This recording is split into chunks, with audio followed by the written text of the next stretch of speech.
All right. Welcome back to the Lurking Hour. I'm Bree. I'm your ghostess with the mostest. Hopefully, you know me by now because this is our third episode, and I feel like I've said that every single time. This is a podcast where Ron, my husband, and I go through the deepest, darkest corners of the internet and bring you an entertaining recanting of tall tales and lore that we find. Shout out Reddit.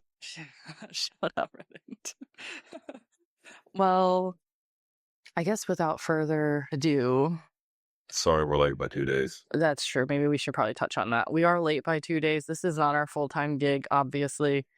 We are going to try to be on a pretty regular podcasting schedule, but yeah, apologies for this week where we deviated a little bit. But here we are now. Better late than never, as they always say. But I guess without further ado, all you ghost ghouls, goblins, and other creatures of the night, let's jump on into story one. I actually have a couple stories tonight, and Ron actually brought his first story to the table, so it'll be a little bit different, but just as fun. Also, I should give you the caveat that Ron actually does not vet his stories. I read all of mine before I bring them to the table. We don't know. Ron's are a wild card, so they could suck, or they could be real bangers. You're going to find out with us in real time. Stay tuned. All right, enough folks. Enough preamble. This is a story that comes out of the Appalachia thread on Reddit. You'll see that we tried to pull an Appalachia theme for this episode. This comes from username Blues with Beer. I'll make a shorter story from a longer one involving sensitive auras. But once I was with a girl on Big Frog Mountain at dusk, miles away from anyone. We decided to walk up a trail when right behind the car, I stepped in a mud puddle with odd-looking light brownish water. I pointed to the unusual color to her. Then we started walking. Not far up the trail, she started getting scared and we went back to the car. Hopefully she trusts this guy because in the first few sentences make me feel like miles away from anyone. Okay, sir. Are you a serial killer? Is this a tale from a serial killer? Is this a confession that's about to unravel? In the car, we started making out while lying in the front seat, and she had her hand draped out the window, as one does. I felt an odd sensation in my back. It had happened before, I should say, when people were behind me. And I told her to pull her hand in, which she did. A few minutes later, I felt the sensation in my back again, but it felt more urgent this time. I rolled her window up, but being a horny teenager, continued with the makeout session. Throwing caution to the wind here, are we? A few minutes later, it felt like someone had stuck a live wire to my back. I sat up, started the car, and headed back down the mountain. She was obviously confused and asked me what was wrong. I replied that I didn't know, but something was wrong somewhere. We went back to my parents' house and was assured by them that the family was okay. Having calmed down, we ate a little dinner, then went to leave. After I opened the car door, I walked around the back of the car.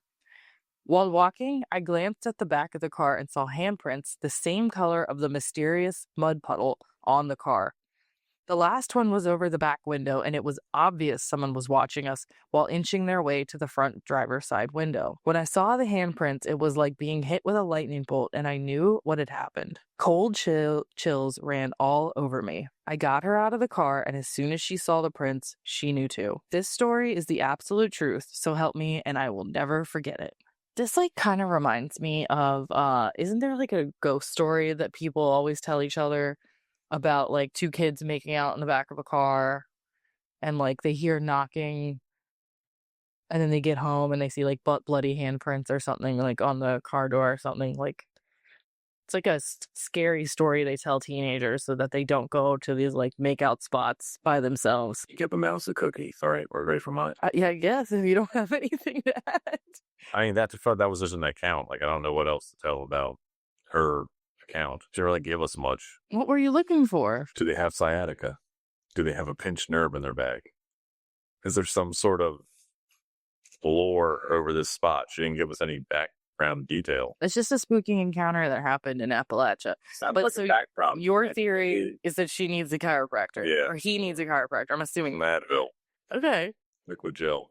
A little roll-on lidocaine. All right, well, let's go to your story since you're not so fresh. Since mine's way more exciting. Anyways, this comes from Do Be. Thanks for this. Says, I live in the heart of Appalachia, and it's easily the most terrifying story of one of my experiences. So this person has multiple experiences, and they're giving us a little light into one of them. This story may be short, or it may be drawn out. I am recounting these events as I type, and honestly, one of the most horrifying things I've ever experienced. It brings me genuine stress just to think about it. This happened maybe 2 or 3 years ago. Also, I live in southern West Virginia, and I have for my entire life. The woods and the mountains surround everything in every direction that you look. Nighttime, the darkness that you can never dream of unless you've experienced it. I was with a friend. I'll call him Mark, suspect. Also, Mark was at my house one evening doing the usual thing, watching UFC, playing Xbox, etc. It was extremely late, and we finally got bored and decided to go for a walk on the nearby trail to smoke a joint. This is not particularly a long trail, but it's a very dense section of the woods, and surrounding it is not easy to get to if you become freaked out or thinking of your surroundings. We finally get to about the halfway mark, roughly 30 minutes, where we stop, pack our joint, and stand on the trail to chill and talk. The forest was very alive that night. There are always noises in the woods, but the amount of animal activity for the time at this point was probably 1 a.m. This was strange and kind of eerie, but not alerting, as any sort of predatory animal in this area would cause a disturbance in the distance. We finished smoking and continued our walk when almost immediately the forest falls dead quiet, and dead is capitalized, bolded. As soon as the forest goes quiet, there is a voice, bolded, italicized, capitalized. It almost sounds like a mocking robotic voice, if you know what I mean. This immediately sets us off. We bolt directly down the opposite length of the trail, but the sound does not gain distance. It doesn't get any closer, per se, but no matter how far we ran down the trail, the eerie voice remains. The same volume, going over and over and over, with no quieting or stopping. At this point, I'm convinced that we're in genuine danger, something I've felt very few times in my life. Finally, after sprinting for who knows how long, we exit the trail, grasping for breath and almost at the verge of tears on how frightening this was. We began to exit the trail about 5 minutes, but about 5 minutes from the exit, there is a bone-shaking, heart-stopping, murderous scream from the direction behind us. I know what a mountain lion sounds like, and this was not that animal. This was not someone playing or watching a movie. This screaming sent birds flying from their nests and made my heart drop into my stomach. It was the most genuinely deprived and violent scream that I've ever heard. This is a true story that I've only told maybe 3 people, all of whom seem to brush it off as false. I'm raising my hand. I've never been a person to push the existence of the paranormal or spiritual, but I genuinely believe I encountered something inhumane in those woods. It drops down a little bit and it says edit. I know I will receive questions such as what the voice possibly was saying or explaining what the area or what happened after. But genuinely, I cannot remember what the voice was saying. If anything, legible at all. I don't know if I could understand it then, and certainly can't recall understanding it several years after trying to block this out of my memory. All that I can recall is a fluctuating voice in pitch, shaking, almost just joining sounds together after running from a scream at the end of a trail. We ran to the car, which is only about 5 more minutes from the trail, so we got there relatively fast from sprinting. 2 words. Skin walker. That's what I'm getting out of this. Because you've got some sort of entity in the woods that's making human-like noises, right? Right.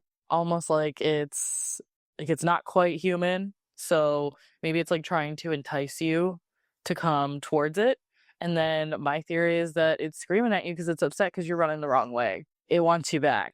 I just want to say anytime that you partake in some sort of substance, whether it's legal or illegal, I feel like it's mind altering in some sort of way. Like in that it was just a bad batch or something. In that being in this area of West Virginia that already has a scary sort of vibe, put your mind in the wrong place. And I wonder if they both experienced the same thing or not. I wish we would have got the other person's account too. So that's my story, and I'm sticking to it. Maybe that was it. It's just a bad location to be doing this. Yeah, should have just stayed in the car. I mean, not that I am that... Condoning. Yeah, not that I'm that type of person. Obviously, Ryan and I don't drink, don't smoke, don't do anything except sit in the sunshine and pray that we're healthy every day. But if I were, I don't think I'm doing this in the woods or some secluded, creepy place where there's a plethora of animals that could make any type of noise. I just feel like you're asking for it. Yeah, I just honestly,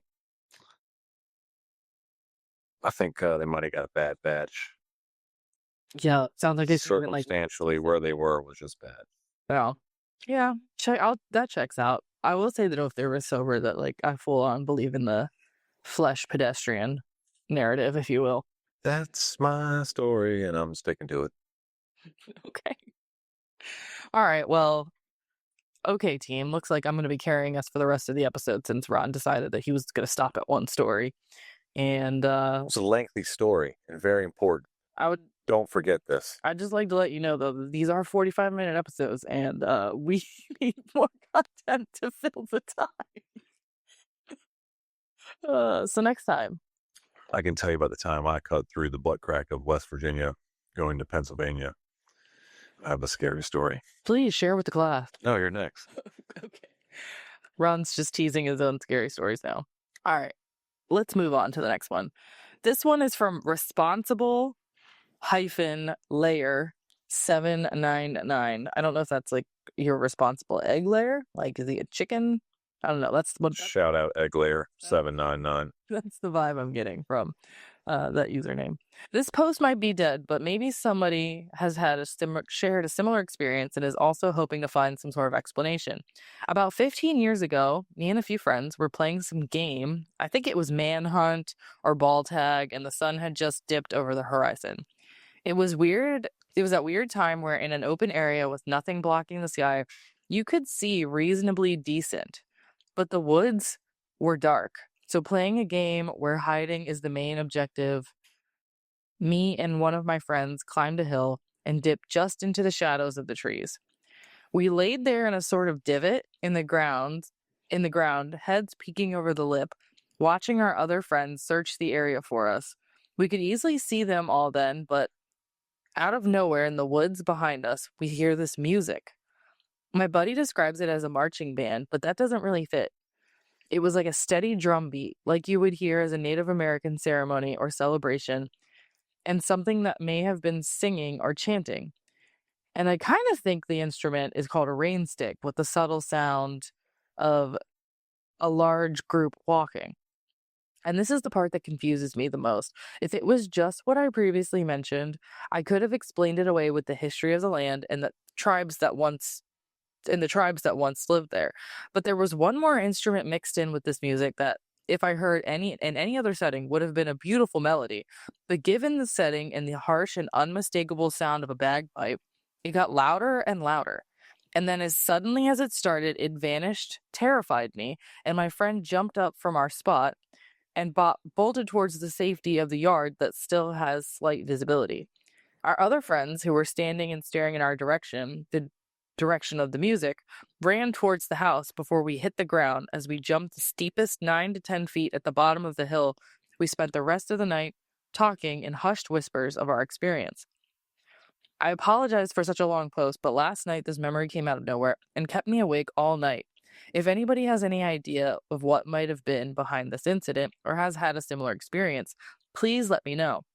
Okay, so this is crazy because I think, like, at first pass, you're just like, maybe it's just kids. Like, maybe, like, there could have been, like, a Native American event going on, I guess. But if you're not close to, like, some sort of, like, tribal grounds where they do that, then I kind of feel like that's unlikely.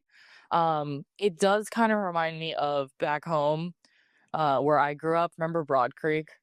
So when the Boy Scouts would get together in this campsite that they'd always, like, every year they'd, like, rent it out, they'd stay there for several days, but you'd hear chanting through the woods, and if you didn't know what you were listening to, I mean, I could anticipate it being pretty eerie. I guess it's the proximity of the story that I think is the creepiest, right? Like, to me, it seems like it sounds like they're right next to these people, and yet they can't see them, which is terrifying because it's like, are we all just having a mass hallucination? Are we all hallucinating the same music? Like, I can hear a band, but I don't see a band, but I can hear people walking. I don't see them walking. And other people on this thread, like, seem to have similar experiences in Appalachia. I think that this gentleman maybe just lost. Maybe he doesn't know where he is, Ben. He needed some friends on the internet. Why are you talking so softly? So he wrote this Reddit. It's hard to say. What else can I say about that? Yeah, I just don't really get much from that one. That was very short. Mine was lengthy. What is your theory? You don't have any theories? You have nothing to add to the conversation? I don't think there was anything to. I think this guy just, got in his head a little bit. Okay, so everybody's crazy. No, that's what you're not telling me. everyone's crazy. Everyone is insane. We need some details. I wish people would be just more detailed. But they're not going to write a novel. It's Reddit. It's not a book. Details, folks. So do you want a 600-page? No, but we need some details. What are you looking for? What are you going to get? These are scant Reddit posts. Details. Okay, I knew you were going to say it. I knew it was gonna piss me off the moment you did. Just knew it. Details. Sir made me so angry in 2 syllables in your whole life. Just the details. All right. You can make a story if you try. Just the details. Okay, here's another person, though, that says, I You and I. and distinct memories of the phantom native drum beats in 2 separate locations after dark in Appalachia where there was no logical reason as to why. We're talking backcountry, very rural areas with no residents for literal miles. One incident was just the drum beats, and the other you could hear flutes as well, clearly and distinctly. I haven't thought about either of those incidents in years now, but your description immediately brought them flooding my memory. I just realized how grateful I am now that at least there were no bagpipes. That was username usual _still -8803. So, and there's other people having these experiences, and I mean, maybe it's like a loop, like maybe it's the spirits of these Native Americans marching as a tribe, and it's just like a ghost memory. Like, it's not even like, it's just a harken to the past. I don't know, like a glitch in the Matrix. Or every single person's crazy. Everyone's crazy. Details. What detail do you want here, Ron? Well, I feel like when you say there should be no logical reason me hearing this, you're already discrediting your story before you tell your story. No, you're not. You're saying, right. He's saying, like, I can't think of a single, like, logical explanation. meaning something in the like real world that would account for why I'm hearing this. I agree to disagree. How is that discounting his tale? Because you're setting it up for like, believe it if you want. Like, I just feel like there's no like emphasis. It's just like, this might have happened several years ago. No one's saying this might. And I never thought about it till right now. Like, I just feel like that just discredits the whole jam. He definitely did not say he didn't think about it till now. He said that, Reddit. I am standing up for responsible layer 799. Okay, I think this is his story. He's sticking to it.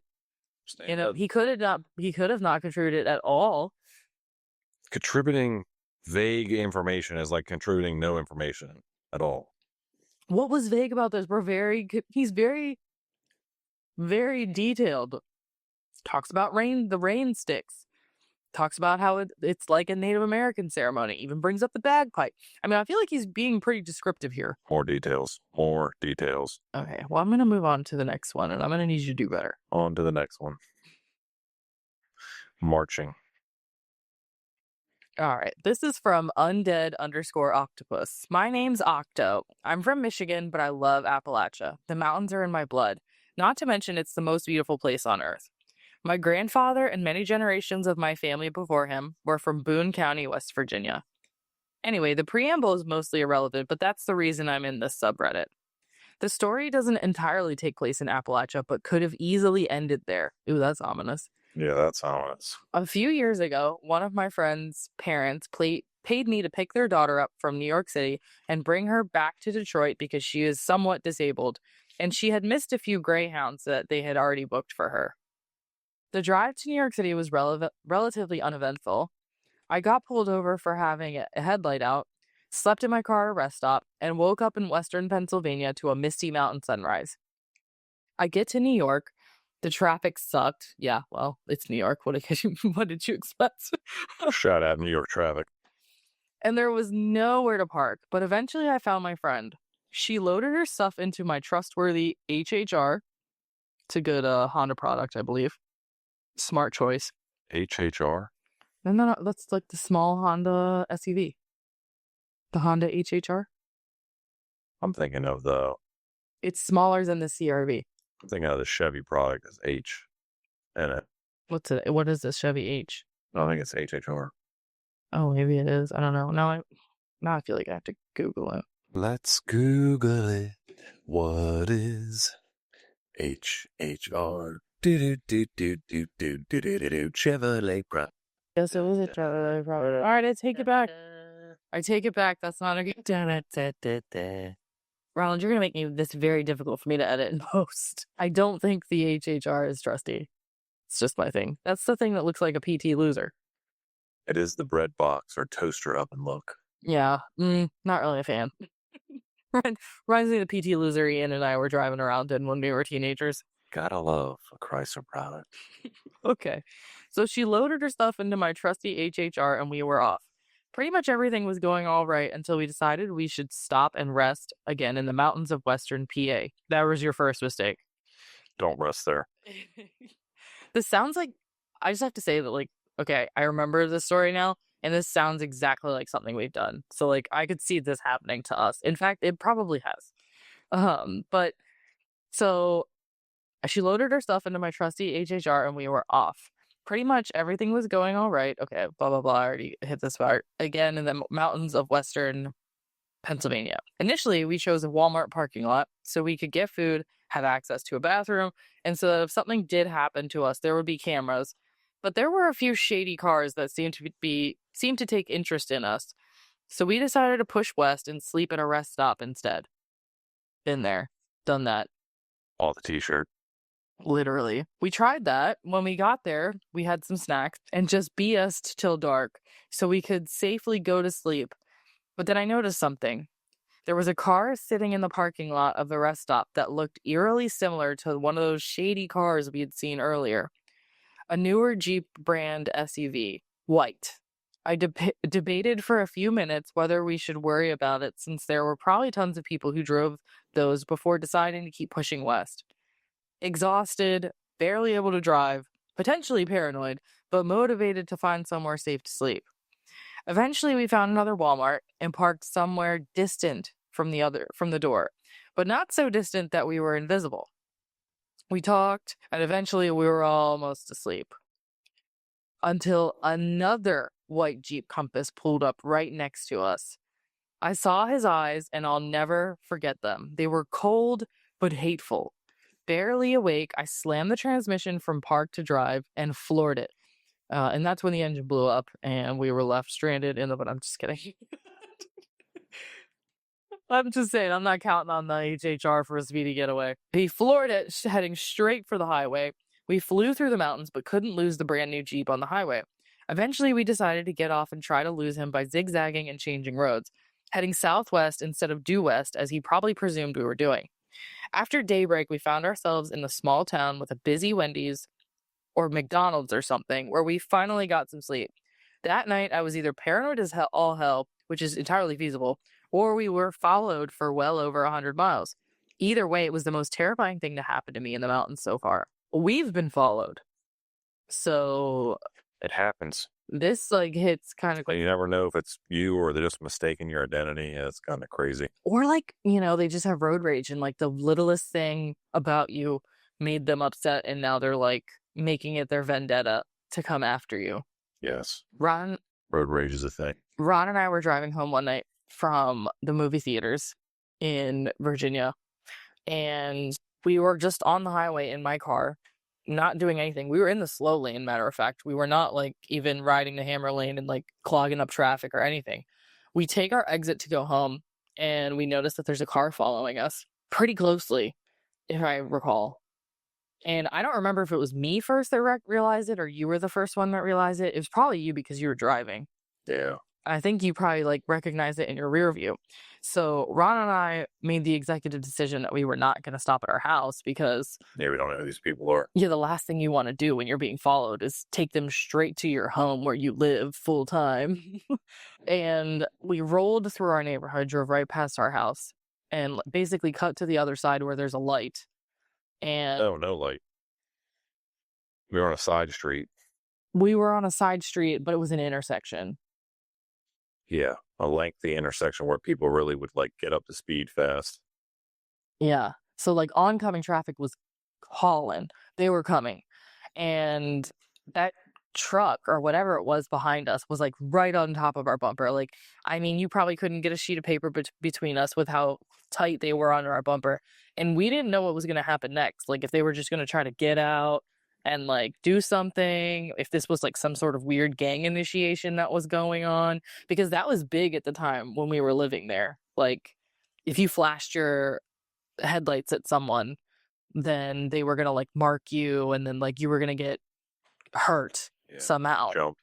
Jumped as part of some gang initiation. And I had to learn that moving down to Virginia, because where I was from, in the rural parts of Maryland, you flash your headlights when you see a speed trap or a police officer. That's just something you do out of courtesy. You flash your lights at people to tell them that there's a police coming up and that they should slow down. Ron had to tell me that I needed to stop doing that, because in Virginia, apparently, that was a way that they were marking you for Yeah, don't do that. gang initiation. So to wrap up our story about being followed home, we waited till oncoming traffic was within a few car lengths of us, and then Ron gassed it, pulled out in front of oncoming traffic so that there would not be enough room for the car behind us to make it. Yeah, then we sped through the neighborhood, basically did 3 left-hand turns, waited for this car to get lost, and then headed back home. Never saw him again. Luckily, yeah. But I think after that, that's when we started parking my car behind the fence. We'd put it behind the gate in our backyard at night. Yeah. Because before that, I was parking just on the driveway. Sorry for the motorcycle noise. Yeah, you're definitely gonna hear that. Someone likes to drive on the street at midnight every night. All right, well, those are all the stories I have. Do you have any parting words? What else can we add here? Silly tidbits? If anyone is watching, or if they're looking on YouTube or Spotify, Apple Play, and you can drop a comment or what you'd like us to read about on Reddit. We did get some hints from some of our friends this evening that Maybe Mothman should be a topic. Yeah, I think Mothman would be its own, its whole own episode. I think if we do Mothman, we have to do Mothman, right? Like, we got to cover the lore and we have to cover sightings. Like, it's not, we have to, like, set the stage because Mothman, he's a pretty big figure. Yes. Especially in the South, I think. I'm pretty sure that's where they see him the most. It's like the South, like Tennessee. And they were a fan of the Bigfoot episode. Yeah. Just hope you guys liked the Bigfoot episode. If you like the content that we're doing, please give us a follow, rate us. That would be great. That helps boost us. And we'll definitely try to make more time to prioritize recording this on a day before Wednesday and not as late as Thursday. So we're slammed. We just had a lot of work going on this week. Yeah. But we're getting wrapped up and we're looking forward to the next episode. Stay spooky, guys. Thank you. Bye.